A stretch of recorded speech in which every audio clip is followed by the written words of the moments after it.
Thanks for being here. Subscribe to Cheating Stories Best, so you don't miss new stories. Cheating throughout the marriage or helping your sister? Today we have a story with a similar plot. Enjoy the show! Lying in bed next to my wonderful wife, who brought me nothing but happiness, I reminisced about the day with a smile on my face. My workday went smoothly, doing what I love, and in the evening, I returned home to the most wonderful family in the world. We played backgammon in the backyard with my delightful children, enjoyed delicious food, and watched a baseball match on TV together. After the children fell asleep, my wife and I, with whom I've spent 21 years, enjoyed tender moments in the bedroom. We hugged and kissed in moments of bliss until she fell asleep, curled up away from me. I embraced her and smiled, feeling content. It seemed like there was nothing particularly special happening in my life, just an ordinary, mundane day that most would consider unremarkable. But for me, it was incredibly precious. Unfortunately, I didn't know that this day would be my last. A call from Olivia came a little before noon. She was crying, barely holding back hysteria, and it was difficult for me to understand what she was saying. It turned out to be about our son Troy, who had suddenly fallen ill with kidney problems. I promised to meet her at the hospital in 20 minutes. Rushing out of the house, I informed my boss and headed to the hospital. Soon enough, I was conversing with Dr. Michael Fieros in the emergency department, where my son had been moments ago, writhing in pain. How our ordinary, healthy schoolboy turned into a patient with chronic kidney failure remained a mystery. The doctor explained that we needed to find a kidney donor. Although such surgeries are quite common, finding a suitable donor is not easy. We had to endure agonizing days of waiting and disappointment until we finally found a solution for our son. One of my favorite lines from a TV show of all time is from Monty Python's Flying Circus: "No one expects the Spanish Inquisition." To twist the phrase a little, no one expects a miracle, but that's exactly what we seem to have gotten about a week later from an unlikely source, half a world away. Olivia called Sergio Santiago, an 18-year-old boy, the son of two of our good friends, Jorge and Robbie Santiago. Nephew because we are very close to the Santiago family, but technically, we were not related as far as I know, until it turned out that we, or at least Olivia and him, were, and he was a third-party transplant for our Troy. As we said before, Mr. Novak, a family match is the best, and a half-sibling is almost as good as a full brother or sister, Dr. Nick enthused. But, Doc, he's not a stepbrother. Oh, damn, I muttered, looking at Dr. Nicholas in horror. My brain stopped working at full capacity for a split second until it came back on. At first, everything I heard was a miracle for Troy. Then all I heard was the end of my marriage as I knew it. I looked at Olivia, who seemed to be trying to disappear right before my eyes. "Car, baby." "Oh, damn, baby," I whispered. She looked away, but I saw that her face and neck were very red. I froze in place, waiting for her to say something. 5 seconds passed, then 10. I cleared my throat. "I can't worry about anything but Troy right now," she said. I called. I had to try for Troy's sake. "Thank you for thinking about someone else this time," I replied in an emotionless voice. I hope that a miracle happened for us because we no longer had a marriage. For the first time in several minutes, she looked directly at me and narrowed her eyes. "Not now, Jack. I do not have time for this." I heard what she was saying, and I knew whatever it takes. "How long will it take them to get here?" I asked. "They will be here in a week, starting Thursday," she said quietly. "Fine, they can stay with us as usual," I replied. Over the years, Santiago has stayed with us about half a dozen times. Our basement was converted into a full guest suite with a master bedroom, a smaller bedroom, and a full bath. It wasn't exactly the 5-star hotel the Santiagos usually stayed at, but then again, they were family. Family, yes, exactly. Olivia and Robbie were roommates at Iowa State University for the past 2 years. Robbie and I were already a couple by the time I started dating Olivia. Before Christmas my freshman year, it took me a while to develop a relationship with Jorge. He was the son of a wealthy Spanish businessman and was something of a rich playboy idiot. However, I realized that he is essentially a good guy without a single evil bone in his body. And his goofiness is largely due to the fact that he did not live in the real world until he came to the United States for college. We ended up developing a pretty good friendship, although a lot of it was still centered around the women in our lives. They were best friends as well as roommates, and there were even rumors around campus that they were more than just friends, but I've never seen any evidence of this. Jorge and Robbie got married 6 months after we all graduated from university. Olivia was a bridesmaid, and I attended the wedding as a guest. 6 months after that, Robbie was Car's bridesmaid at our wedding in Champaign, Illinois, and of course, Jorge was there too. I can't even begin to describe how busy our lives suddenly became. In addition to the fact that Troy required dialysis every day, there seemed to be legions of doctors and nurses around him at all times. There was a lot to take into account: the operation, post-operative care, all the necessary medications, and psychological aspects. And for an adult, this would be too much, but for a 14-year-old teenager, it seemed incomprehensible. Troy was scared, and I didn't blame him. He was an athletic, fairly strong child with a quick mind. It seemed like nothing could throw him off balance until this happened. Suddenly, he felt very bad and in pain. My heart ached because I couldn't do anything to stop the pain. I knew that Olivia was suffering for our son as much as I was, so I let the elephant graze in the room for now. I spent the next week working half-days. At least it gave me something positive to focus on other than my son and my wife's cheating.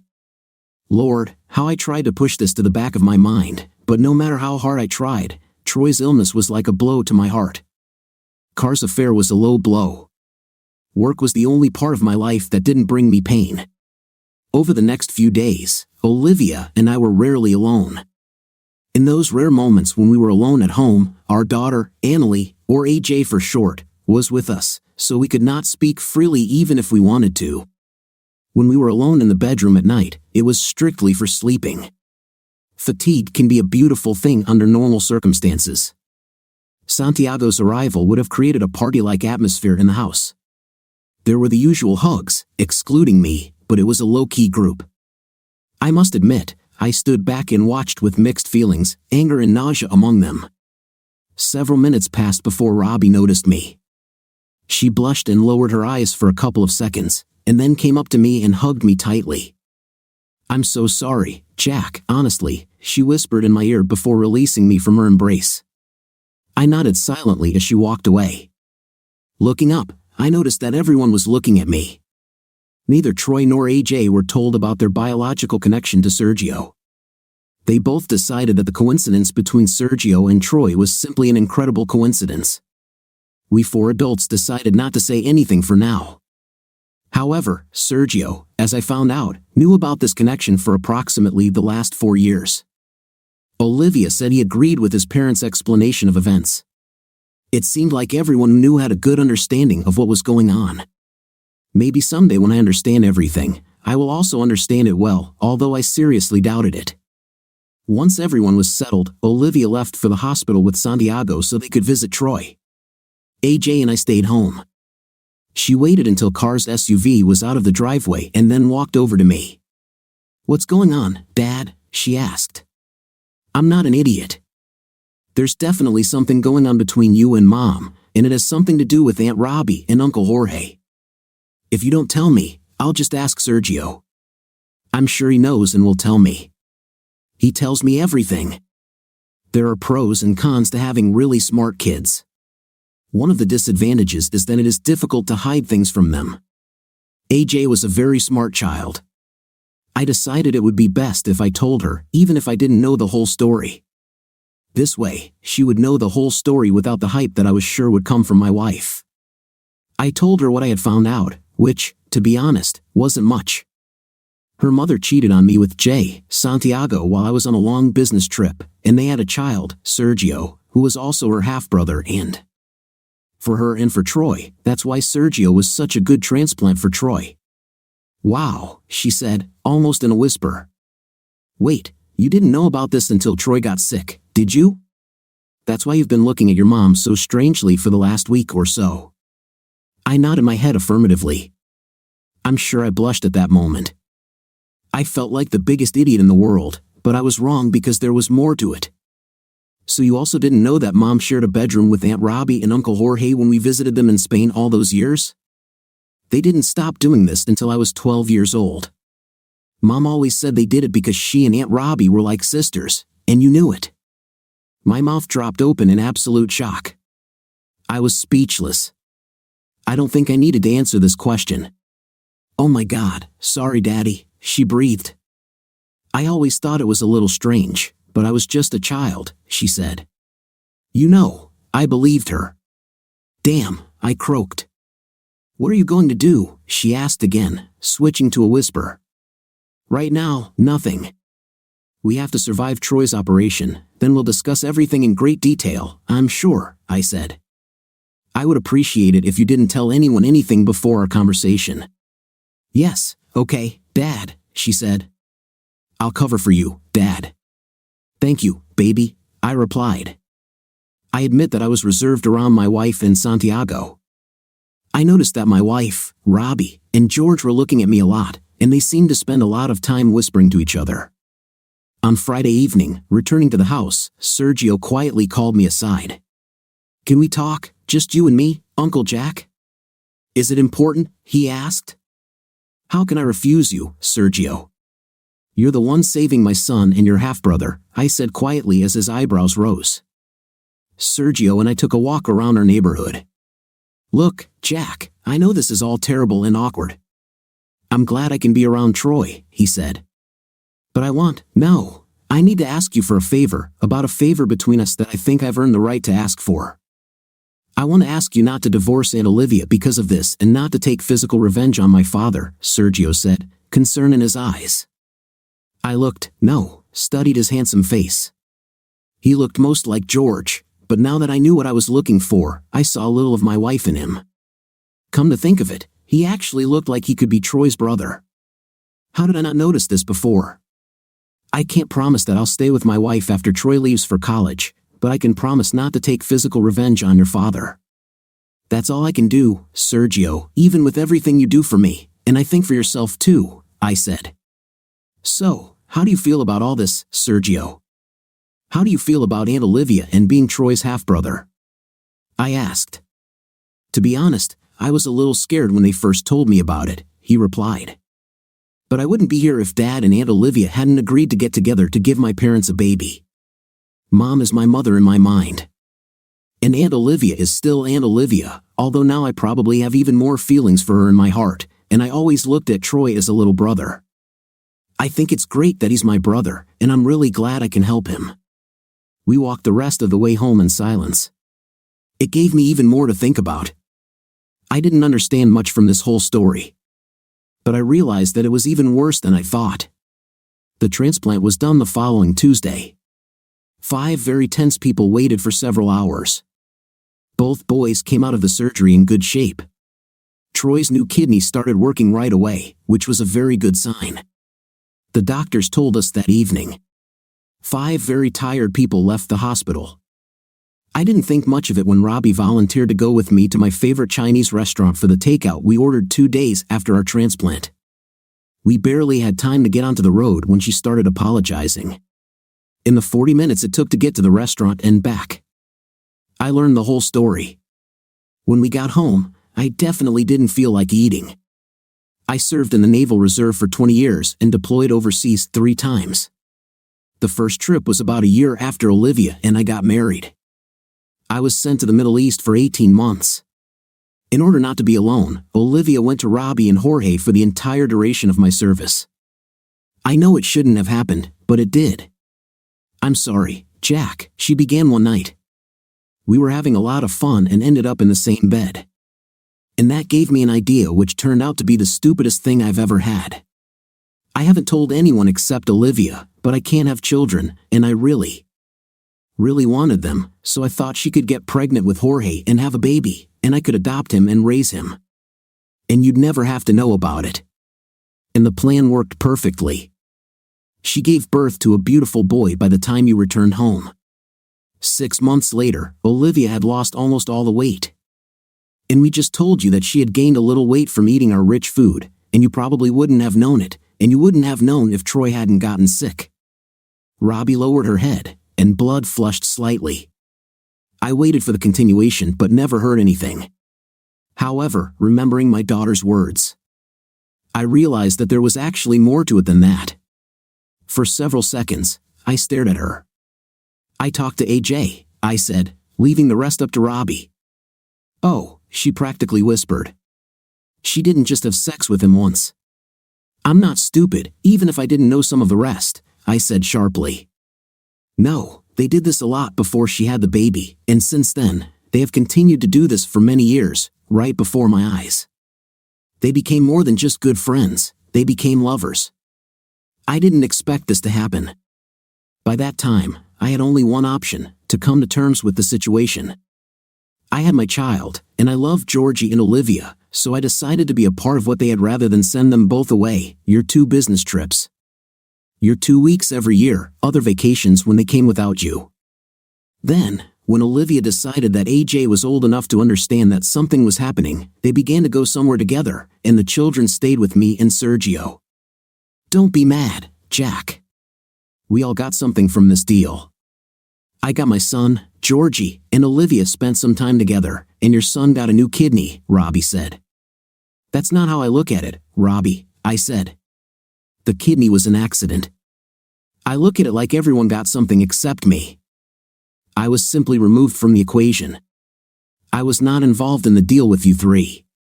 I did not agree for my wife to become pregnant and carry a child for you. I didn't consent to my wife having an affair for 19 years. Although now that I think about it, maybe I was the one having an affair with Olivia. Maybe I was her second man. He was her first love, and I was a minor character. You may have accepted the fact that you only have a piece of your husband's heart, but I will not accept the fact that I only have a piece of my wife's heart. I'm an all-or-nothing guy, Robbie. You should know this about me. My wife definitely must have known this about me. So, what are we all going to do next, Jack? She asked. I don't know, but I promised Sergio that I would stay with Olivia, at least while Troy lived at home, and not hurt your husband, I said. How could you and H do this to me?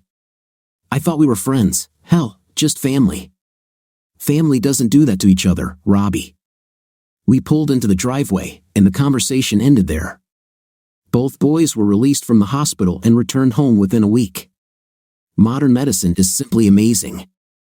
If nothing unexpected happens, Troy will live a long and normal life, and so will Sergio. The elephant remained quietly in the room until the evening when the Santiagos were ready to fly home. I agreed that AJ would stay with the boys in the family room and watch some zombie show while eating pizza and drinking soda. The adults went with me to my home office where, in addition to the desk, there was a sofa and a couple of armchairs. I grabbed a couple of bottles of wine and bought a selection of deli meats from a local store. When I walked into the room, it didn't escape my notice that Olivia and Jorge were sitting together on the couch, and Robbie was alone in the chair. I placed everything on the coffee table and pulled a chair towards me. As everyone filled their plates, I began the discussion by once again praising Sergio for agreeing so readily and what it said about how Robbie and Jorge raised him. Olivia supported my statement, and I know Sergio's parents must be bursting with pride. Still, what can I say other than the fact that I'm incredibly angry at both of you, I said, looking around at the couple on the couch. If I hadn't made that promise to Sergio, you both could be dead right now. How could the man who was supposed to love me more than anyone in the world do this to me? Cheating on me multiple times and secretly having a child with another man, continuing that with your lover for the next 18 years? Yes, now I know about this too, damn you. You did this practically in front of my children. Olivia looked like she wanted to respond but apparently changed her mind. I just figured it out, I whispered. You two have been having fun with each other ever since you showed up here again. How many times? Once? Twice? Every damn day? She lowered her head and did not answer. I looked at Jorge, then at Robbie. Only twice, as far as I know, Robbie finally answered. Damn it, woman, I muttered. Tell me what's not in our bed. Olivia didn't look up from the floor. Now, I understand, Olivia. I'm slow, so it took me a while. You may love me, but you're in love with him. He's number one, I'm number two, just like Robbie is to Jorge. Tell me I'm wrong, there might as well be crickets chirping here. I finished my glass of wine and poured myself another. I offered to pour another for the other 3 in the room, but they all silently refused. I really love you, Jack. I never took anything from you. I never left you for him, we only met when you were unavailable, Olivia said, finally breaking the silence. This is cool, baby.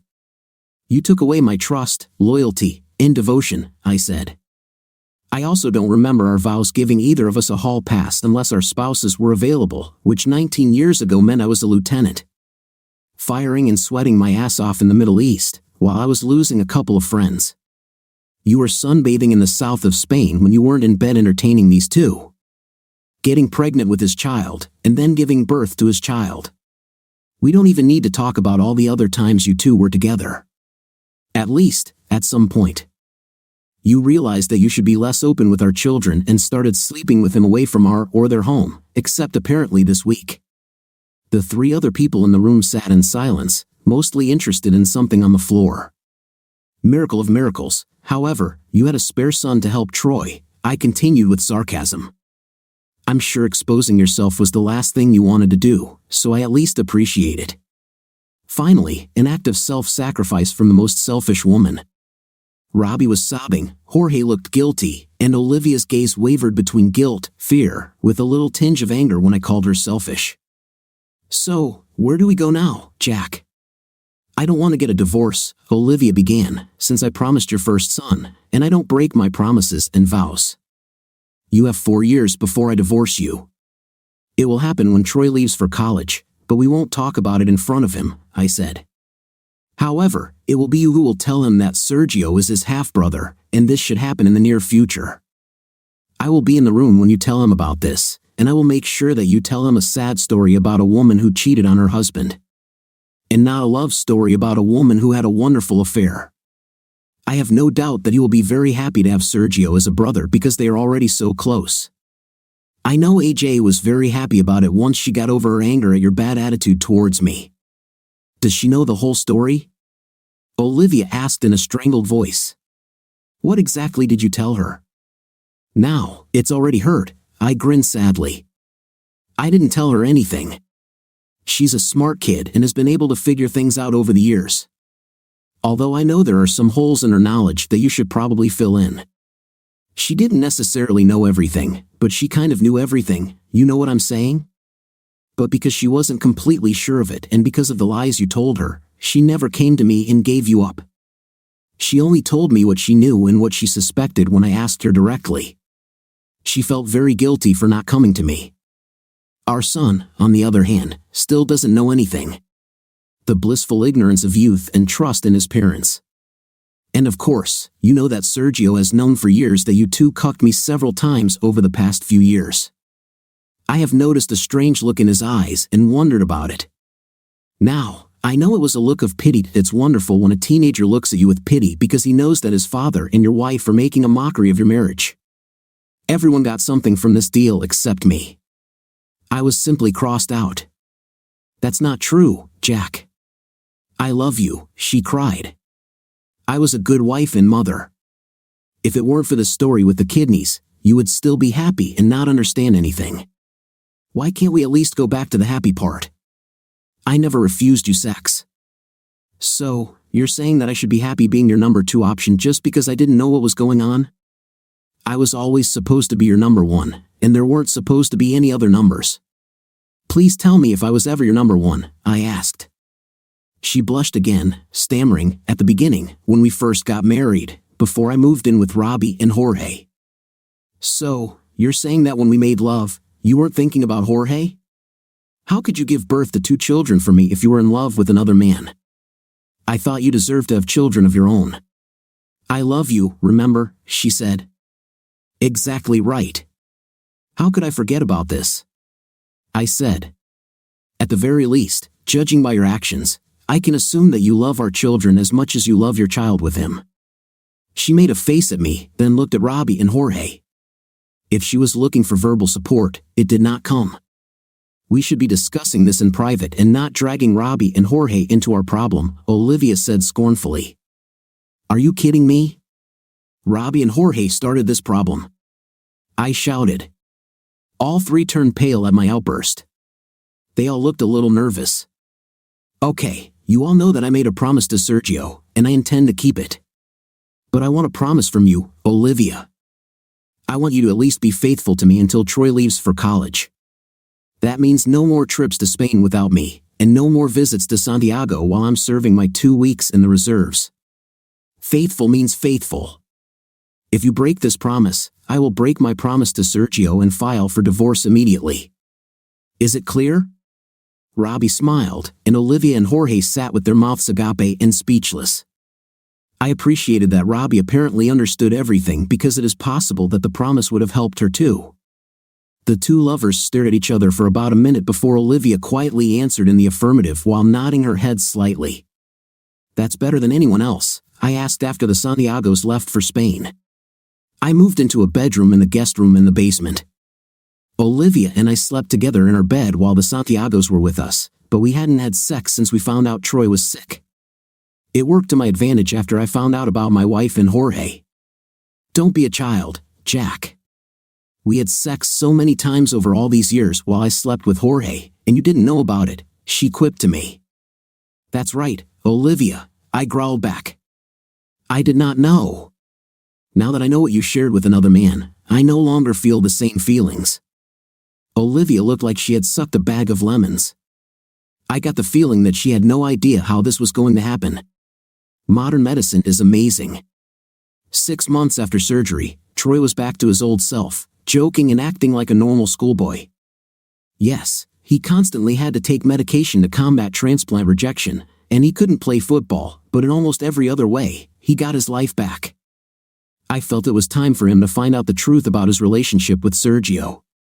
Olivia and I discussed this for several days. She was in favor of leaving everything as it was, hoping that Troy would eventually figure things out on his own. Seriously, that's exactly what she told me. Nice try, baby, but you have to explain everything to him, just like I told you months ago. And let's have a full family meeting so AJ can hear it straight from her mother's mouth, I said. She sighed loudly but eventually nodded in agreement. Troy turned 15 a couple of months ago, and I have to admit I didn't always understand what was going on in his head. I had to laugh at this because I remembered when I was 15, and I didn't always understand what was going on in my dad's head either. I knew this conversation wouldn't be easy. I hoped Olivia understood this too. Watching from his lazy boy chair, Troy seemed to take the news that he's Sergio's half-brother well, which is what I expected because he already loves Sergio like a brother. However, the how question turned out to be more difficult. Wait, did you have an affair with Uncle Jorge while you were married to Dad? Then, weren't you betraying him? He shouted. Don't you dare. Olivia started yelling back at our son until I grabbed her hand and squeezed it, signaling her to quickly quiet down. She fell silent and sat there, looking ashamed. The silence in the room lasted for several seconds. Yes, perhaps the accurate term would be, I said, but that's not your concern. That's between me and your mother. I didn't know about this until you fell ill. Your mother reached out to Santiago and asked Sergio to take a test, hoping that he would be a candidate for a kidney transplant. She practically threw herself under the bus trying to save you, so the least you can do is show gratitude and restraint. Troy lowered his head as I lectured him. He seemed confused and offended. I understood this perfectly. If anyone should be upset, it should be me, and believe me, I am upset. But this is a matter between me and my mother, which we must resolve. We'll get through this somehow. I won't abandon you guys. I have no such intention. That's why I moved into the basement, I said.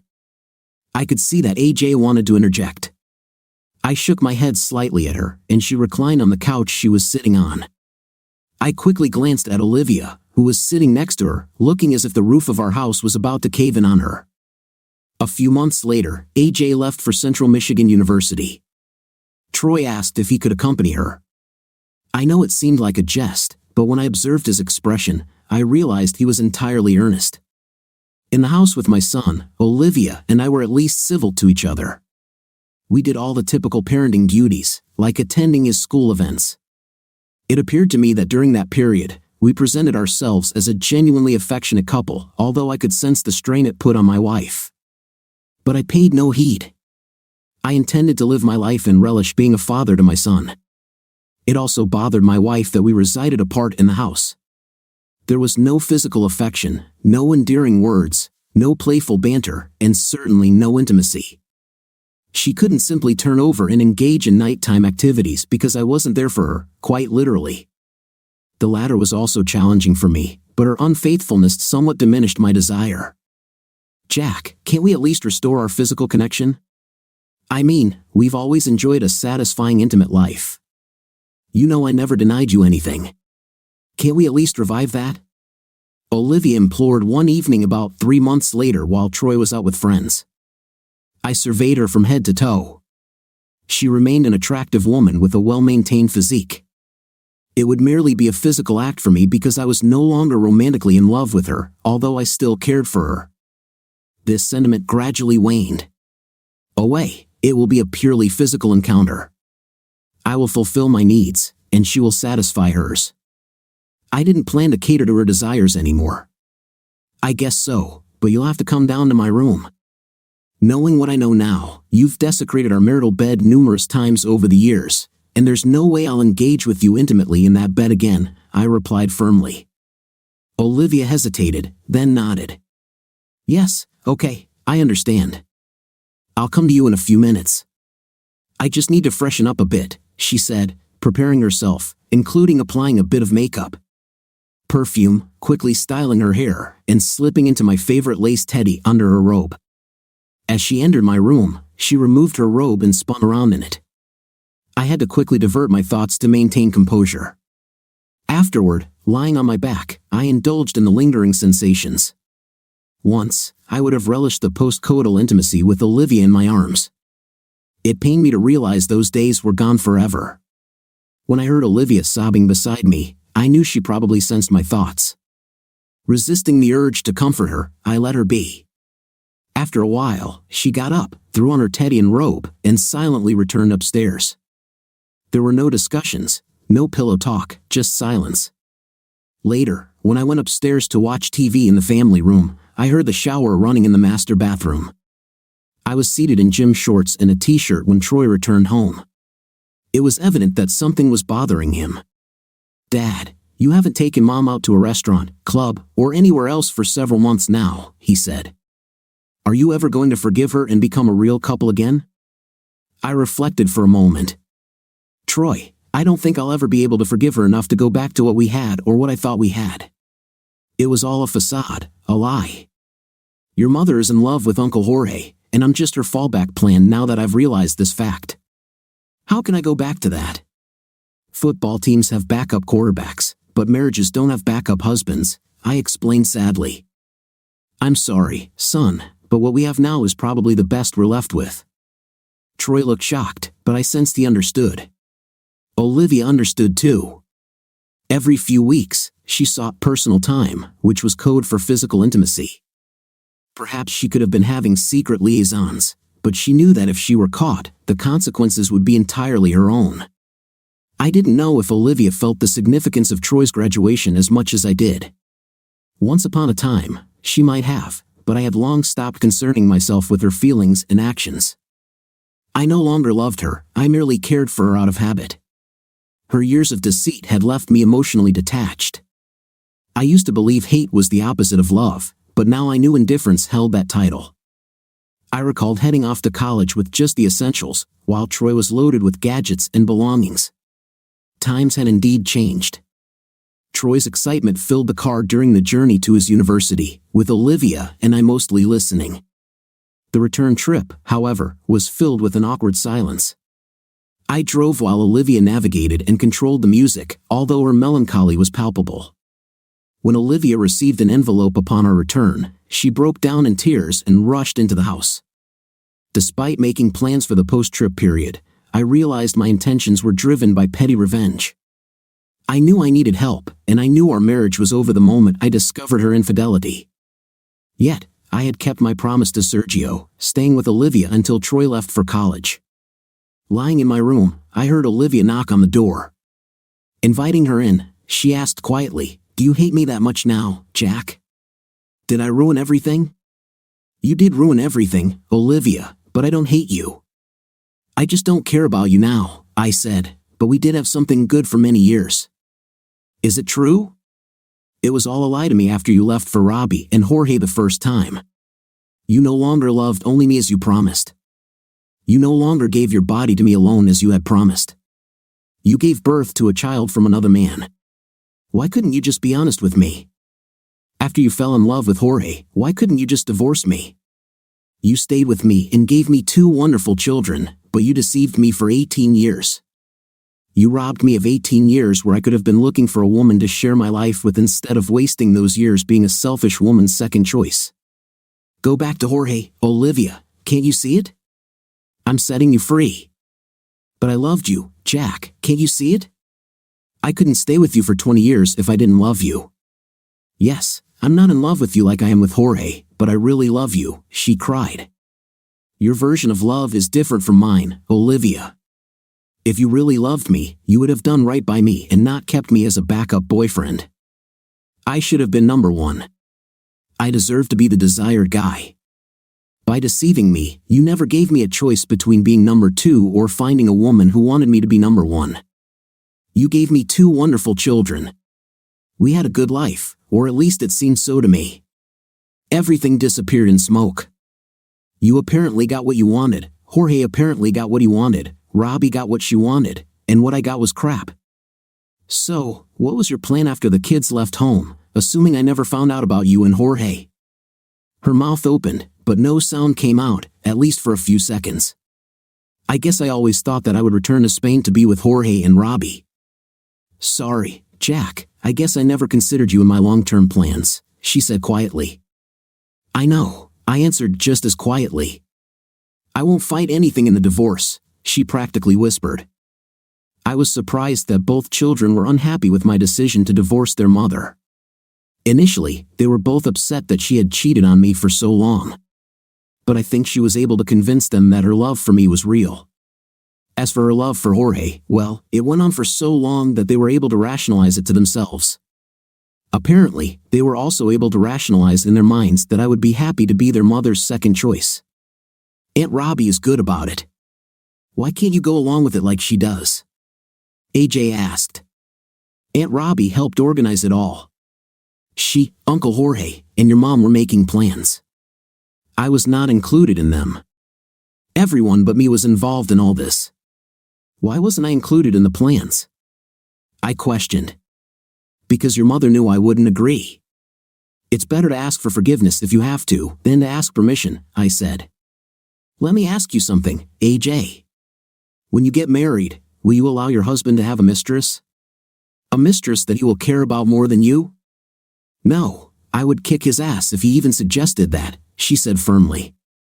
But at the moment, this has been going on for more than 20 years, so I should just get over it because it takes forever, right? I replied. How's that, Robbie? What would you do if this happened to you? She winced and lowered her eyes. The conversation was apparently over. My assumption that Olivia would go to Spain after the divorce was confirmed by my children. I admit I missed communication, but not the life that I had because I never had it. Realizing that I no longer trusted women, I went to a psychologist for help. However, I wasn't exactly looking for a new relationship. I went on a few dates and even had sex sometimes, but it was no longer a priority for me. I was surprised to find many single women between the ages of 40 and 50. I guess I was never aware of this fact when I was supposedly happily married. I also didn't understand how the dynamics between men and women had changed over the last 20-odd years. The last time I was free in the dating scene, it was mostly men doing the pursuing. Today, I learned that it's a 50-50 proposition. It took me a minute or two to get used to the new dynamic. I have to admit, it really boosts my ego when a woman approaches me to start dancing. This was probably the last face I expected to see when I opened the door one day about 2 years after the divorce. It took a couple of seconds to realize who I was looking at, even though she looked almost the same as the last time I saw her. Robbie Santiago was still a beautiful woman. Come in, Robbie. What brings you to my door? I asked, still in shock. "Can I visit an old friend?" she replied timidly. She accepted the cup of coffee I offered, and we sat down in my family room. She shifted in her seat and cleared her throat. "You still haven't answered my question, Jack. Are we still friends?" she asked. I wrinkled my face, thinking. "We used to be friends, at least I thought so, then I found out that you don't think so," I began to say until she interrupted. "No, that's not true," she interrupted. "I always considered you a friend." "If I were a friend, how could you treat me the way you did?" I asked. "I was selfish and incredibly stupid," Robbie said. "I never seriously thought about the consequences of my actions. Olivia was like a sister to me. I never foresaw that things would turn out this way. I accepted it because I managed to get Sergio out of this deal. And after that, for all these years. It was just a few days here and there, and I really liked that you forbade her to see him for those few years. But then you divorced her and sent her back into his life and mine. I think, after all these years, I'm tired of being his second-best woman. Now I completely understand what you were talking about. God, I was such a fool. It hurts, doesn't it?" I asked smugly. She didn't answer, just lowered her eyes. Finally, someone showed remorse. "I think we can become friends in a way again. Friends bound by shared experiences," I said. We talked until late at night. We moved on from coffee to a bottle of Pinot Grigio and finished it off. As she turned to leave, I surprised her and myself by offering her my guest room. She agreed. Frankly, it was funny getting a piece of my old life back. I think we both enjoyed this meeting. The second weekend she stayed with me, we went out to a restaurant for dinner and then went to an upscale bar for drinks and dessert. It was two old friends, not a date, but somewhere along the way, hormones got involved.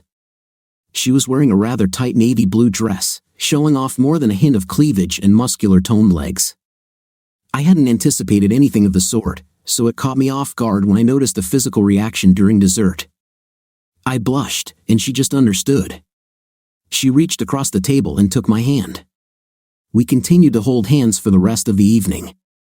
We were probably a block from my house when Robbie changed the game. "It doesn't have to mean anything, Jack," she joked. "You're a handsome single guy, and I'm in an open marriage. We are consenting adults." I smiled widely. I reached for her hand, found it, and kissed it. Clothes started falling to the floor almost as soon as we got back to my house.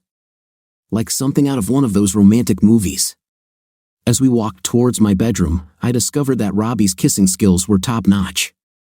When we got to my bedroom, I carefully laid her down on the bed. Her breathing became uneven and then ragged. She started shouting something in Spanish. I knew she was bilingual after living in Spain for so many years, but since I had only been to their house a few times, my Spanish was pretty poor. "In English, baby. How can I tell if you like something or not if you speak a language I barely know?" I said. I gradually moved to the side so as not to hurt her with my weight. She smiled softly as I looked into her eyes. I won't lie and say that it was the best sex I've ever had, although it was the best since I found out about Olivia's infidelity several years ago. We did it again that night and again in the morning. We showered together and happily washed each other's bodies before I took her to IHOP for a great breakfast. We spent most of the day on the couch in the family room, cuddling, kissing, and watching TV. She did not return to sleep in the guest room for the rest of her stay with me, which lasted another 3 weeks. "I need to go back to Spain and divorce Jorge, and then decide what I want to do with the rest of my life," Robbie said. "I know we had fun together, but we both know we're not right for each other in the long run. And yet, you're a damn good person, Jack. I'm really sorry that I started to ruin your marriage. You didn't force her to do what she did, and at least you showed remorse." "That's more than with Olivia," I said. "Well, I hope you find someone who appreciates you for everything you bring, which is a lot," Robbie said. Olivia had been living with Jorge for 5 years, and my children moved to the south of Spain to be closer to their mother. I miss them, but not their attitude. I'm tired of apologizing for divorcing their mother because she cheated on me. No one was more surprised than I was when Troy called at 6 o'clock in the morning one Sunday morning. "Yeah, Who the hell calls someone on a Sunday at 6 o'clock in the morning? I didn't bother to look who was calling. I just grabbed the phone and screamed, "What? This better be an emergency or someone is going to die." I shouted, "Dad? Dad, it's me, Troy." "Why are you so angry?" he asked. "It's 6 in the morning on Sunday, Troy. Have you forgotten about the time difference?" I asked. Yes, I think so, Dad," he said quietly. "I'll call you back later," I said. "No, Troy, don't hang up." "What do you need?" I asked. I'm not sure how to say this, Dad, but here's the thing. Did you know that AJ is sleeping with Uncle Jorge?" he announced rather than asked. At this point, I had about 3 hours of sleep after a very late night with a girl young enough to be dating my son. But that was a whole other story. By the time he finished his statement, I was already awake. "What? What the hell did you just say?" I shouted into the phone. "You heard me, Dad. I said AJ is sleeping with Uncle Jorge," he announced again. "How did you know that?" I asked, still at full volume. "We were all at Uncle Jorge's, AJ, Sergio, and me. When it got late, all the kids went to their bedrooms, leaving only Uncle Jorge and Mom. In the middle of the night, I was woken up by a woman's scream, and I realized it wasn't my mother. I stood up and walked to AJ's door, listening for a while because I was sure I would have to confront Sergio. For God's sake, he's her half-brother. But then it got worse. It wasn't Sergio. He said, "Are you sure?" I wheezed. "Yes," he whispered. "Well, she's already 27, Dad. I think she can decide who she sleeps with. But still, it's just creepy, you know what I mean? And your mother doesn't mind?" I asked. He hesitated.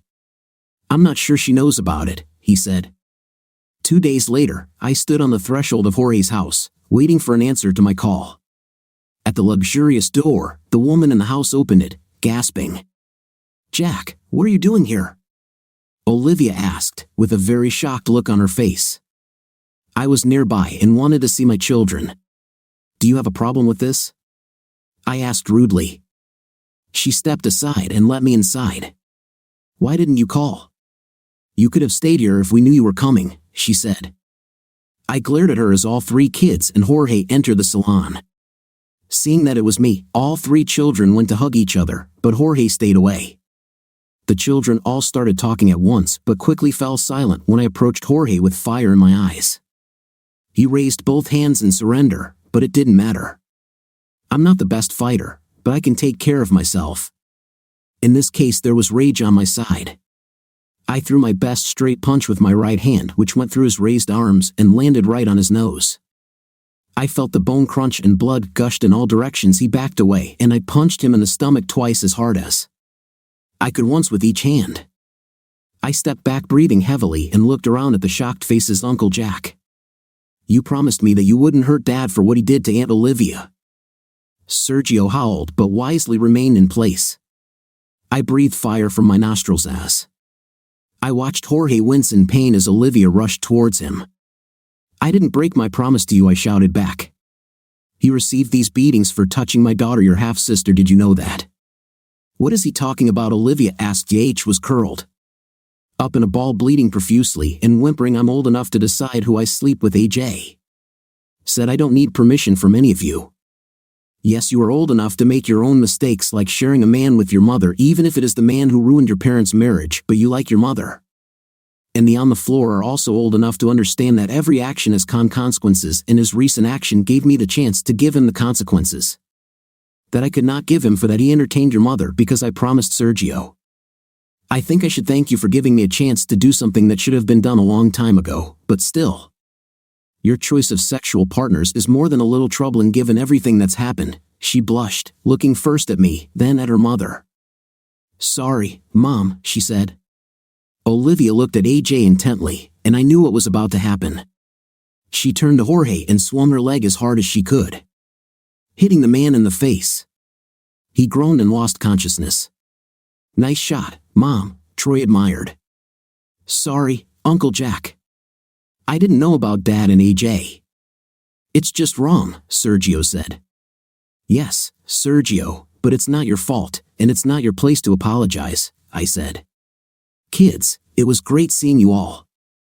Although you and I, AJ, have a lot to talk about. Sometimes, Olivia, it wasn't very nice to see you. But I need to see some sights for a few days before I return home, now, if you don't mind. Oh, by the way, you have my number. If that idiot wants to press charges against me, just call me, and I'll give up. That won't happen, Uncle Jack, this is my promise. Dad and I also have something to talk about, Sergio said. Everyone screams when they land after their first skydive, and I was no exception. It was simply amazing. My toes touched the ground first, and since my legs were extended in front of my body, I landed carefully on my butt and screamed. I quickly jumped to my knees and then to my feet, and ran back to grab the parachute. My pulse was racing. I was too nervous to look at my Fitbit, otherwise, I might see incredible numbers.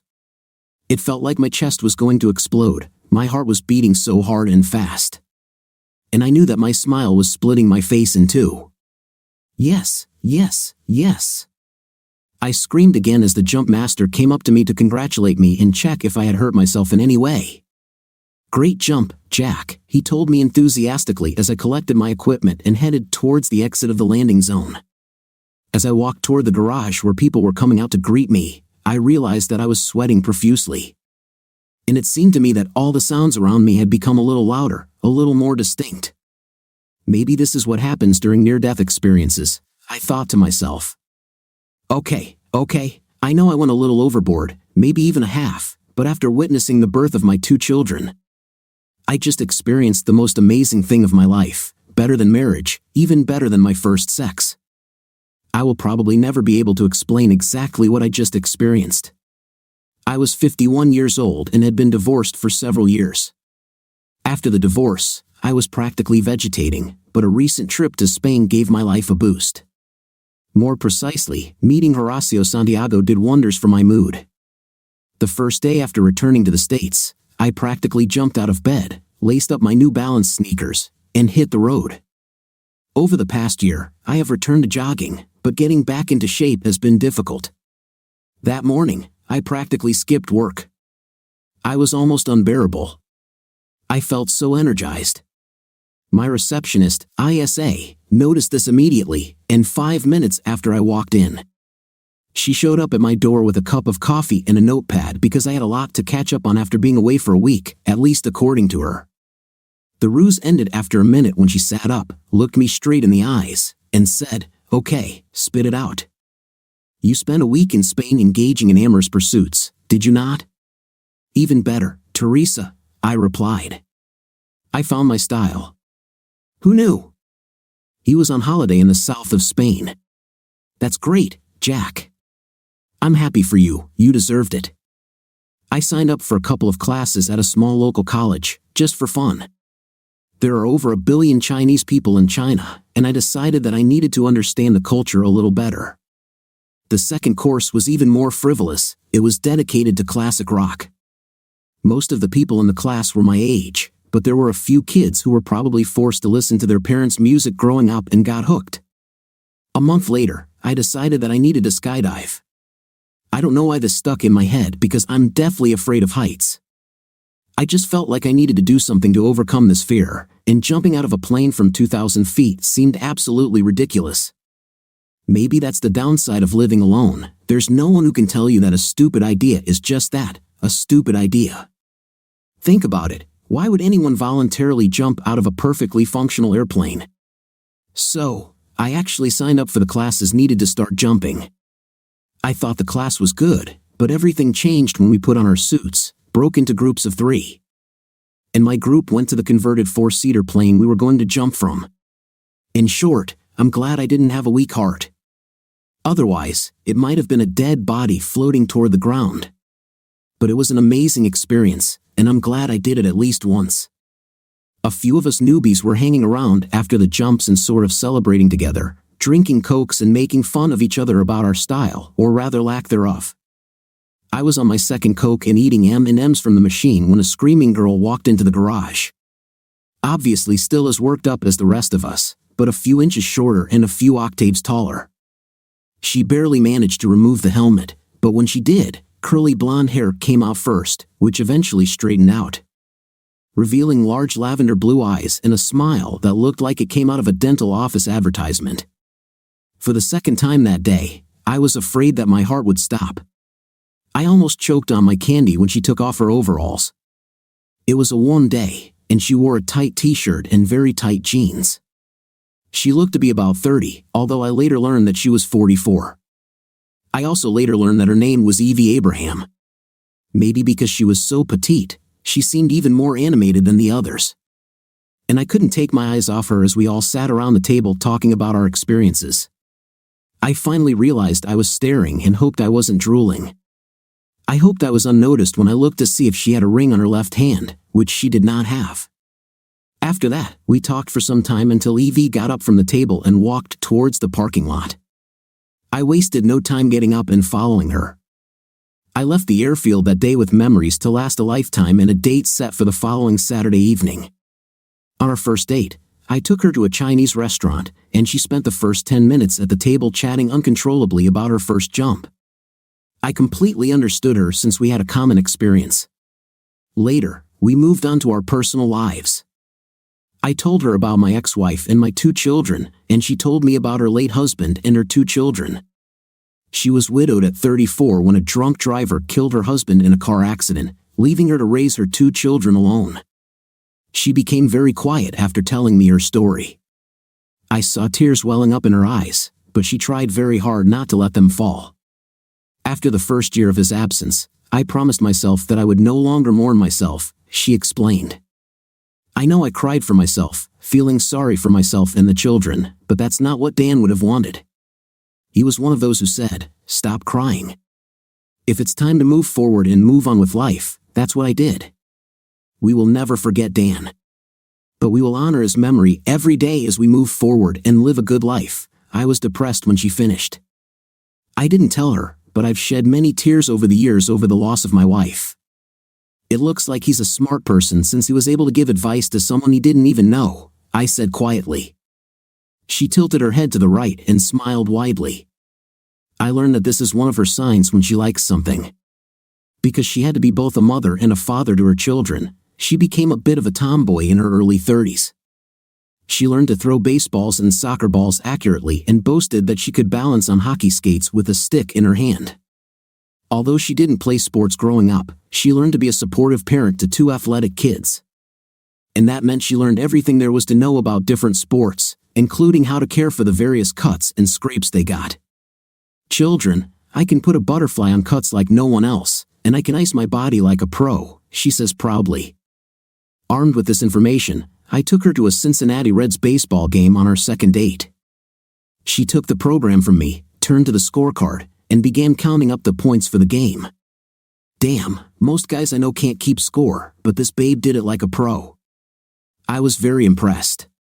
My son played baseball and my daughter played softball. I became the official stat guy for both teams, she said, using air quotes for guy. She was 5 feet tall, restless, and full of enthusiasm. She favored tight t-shirts, jeans, and sneakers and gradually fit into my world as easily as she fit under my arm when I held her close to me.